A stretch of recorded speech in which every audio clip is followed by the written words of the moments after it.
इसलिए हम अपनी बात भी देश के हित में रख करके ही कहें। भारत माता की जय, भारत माता की जय, भारत माता की जय। पूर्व सैनिक आए हैं, नई रोशनी लाए हैं, पूर्व सैनिक आए हैं, नई रोशनी लाए हैं। पूर्व सैनिक की क्या पहचान? सेवा, साहस और सम्मान। पूर्व सैनिक की क्या पहचान? सेवा, साहस और सम्मान। पूर्व सैनिक जिंदाबाद, जिंदाबाद जिंदाबाद, पूर्व सैनिक जिंदाबाद, जिंदाबाद जिंदाबाद। आवाज दो, आवाज दो। मैं ये बताना चाहता हूँ, आप खुद फौज से आए हुए हैं और आप बहुत अच्छा मानद पोस्ट से आए हुए हैं। आप क्लर्क थे, अभी 1 रैंक 1 पेंशन आपको, आप कागज के बारे में ज़्यादा जानते हैं कि कैसे कार्रवाई होती है। तो अभी तक ये कार्रवाई कहाँ तक पहुँची है जो सैनिक इंतजार कर रहे हैं अभी तक? 1 रैंक 1 पेंशन की समस्या के बारे में काफ़ी लंबे समय से पूर्व सैनिक लड़ाइयाँ लड़ते रहे, जिसका समाधान 2014 में हुआ। 2014 के बाद 19 में इसका पुनरीक्षित पेंशन 1 रैंक 1 पेंशन की बननी थी, जिसको बनाने के लिए 22 में सरकार ने इसे बनाया और एक अध्यादेश जारी किया, जिसमें बड़ी बड़ी मोटी मोटी 7 विसंगतियां रह गईं, जिनके वजह से पूरे भारतवर्ष के 28 लाख पेंशनर उससे आक्रोशित है और पिछले 20 फरवरी से जंतर मंतर पे धरना देते हुए अपनी बात को सरकार तक पहुंचाने का प्रयास कर रही है। उसके परिणाम स्वरूप ये हुआ कि कई बार माननीय राष्ट्रपति महोदय को, प्रधानमंत्री महोदय को, रक्षा मंत्री महोदय को और वित्त मंत्री महोदय को हम लोगों ने सामूहिक ज्ञापन भेजे और उस ज्ञापन के बाद पूरे जनपद में भारतवर्ष के धरना प्रदर्शन भी किया और सरकार को ये बताने का प्रयास किया कि 1 रैंक 1 पेंशन में क्या दिक्कत है और कैसे इसको दूर किया जा सकता है। उसी के तहत ये मीटिंग आज Tapovan park new camp Prayagraj में चल रही है, जिसमें इलाहाबाद के कोने कोने के हमारे एरिया वाइज प्रतिनिधि और कमेटी के लोग यहाँ बैठे हैं। हमने 1 महीना में क्या किया और आगे क्या करेंगे, इसकी रणनीति बनाने के लिए यहाँ आए हुए हैं। तो 1 रैंक 1 पेंशन की जो अभी तक कसरत हुई और मेहनत हुआ, उससे तमाम तरह की मर्मनिंग और बातें सुनने में आ रही हैं कि माननीय रक्षा मंत्री महोदय ने ये कहा कि इसमें जितनी बातें मेरे पास आई, इसमें बहुत सारी बातों की जानकारी मुझे नहीं थी और आनन फानन में जो कुछ मेरे सचिवालय के लोग या अधिकारी लोग किए, उसमें कुछ जो कमियां रह गई हैं उसकी छानबीन हम कर रहे हैं। आने वाले समय में इसको संशोधित किया जाएगा। इसलिए हमारे पूर्व सैनिक संवैधानिक व्यवस्था के तहत, अनुशासन के तहत अपनी बात और ज्ञापन देते रहें, धरना प्रदर्शन संयमित ढंग से और अनुशासित ढंग से करते रहें।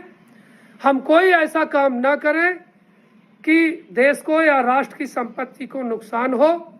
हम हमेशा देश के लिए जिए हैं, देश के लिए मरे हैं, इसलिए हम अपनी बात भी देश के हित में रख करके ही कहेंगे। सर, दिल्ली वालों के लिए आप क्या मैसेज देना चाहते हैं जो वहाँ बैठे हुए हैं? दिल्ली में जो धरना प्रदर्शन पे बैठे हैं, उनका तन मन धन से हमारा सहयोग है।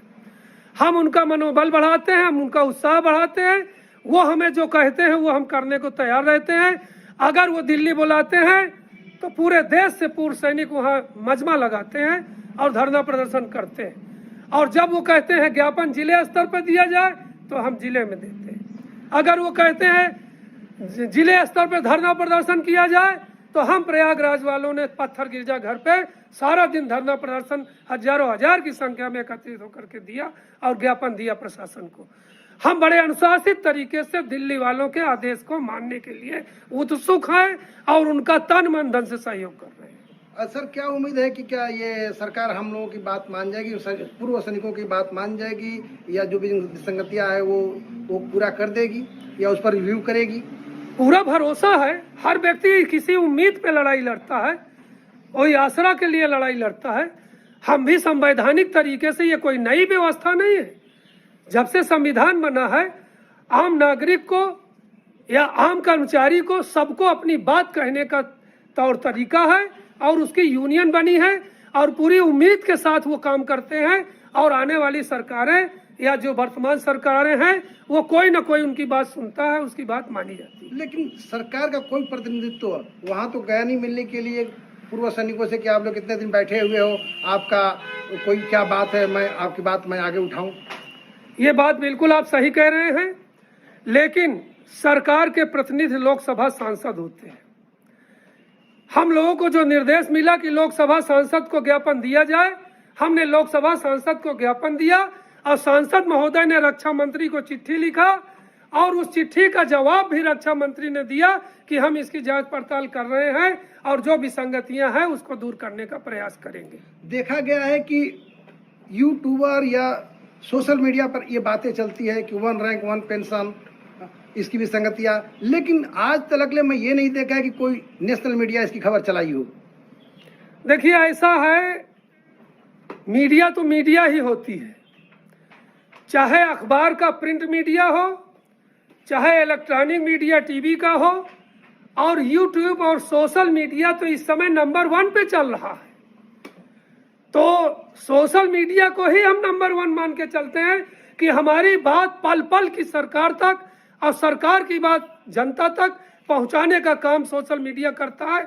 मैं बधाई देता हूं यूट्यूब वालों को और सोशल मीडिया पे काम करने वालों को कि उन्होंने सारी मीडिया को पीछे छोड़ते हुए आगे पहुंच करके काम कर रहे हैं और उसके माध्यम से सरकार को पल पल की घड़ी की हमारी सूचनाएं हैं।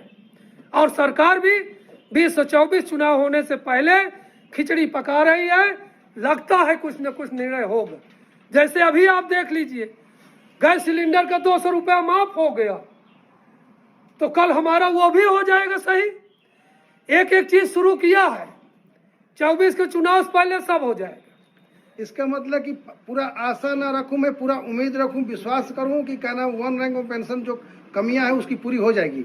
एकदम पूरी हो जाएंगी, मुझे पूरा विश्वास है, क्योंकि ये सरकार हमेशा कहती है मैं सैनिकों के लिए खड़ी हूं, मैं उनके लिए डटी हूं, मैं देश को सबसे ऊपर ले जाने के लिए लगा हुआ हूं। और विदेश में चाइना जैसे को ललकार दिया सैनिकों के माध्यम से, पाकिस्तान जैसे के बत्ती बैठाल दिया, तो उसके दिमाग में हमेशा सेना सर्वोपरि है।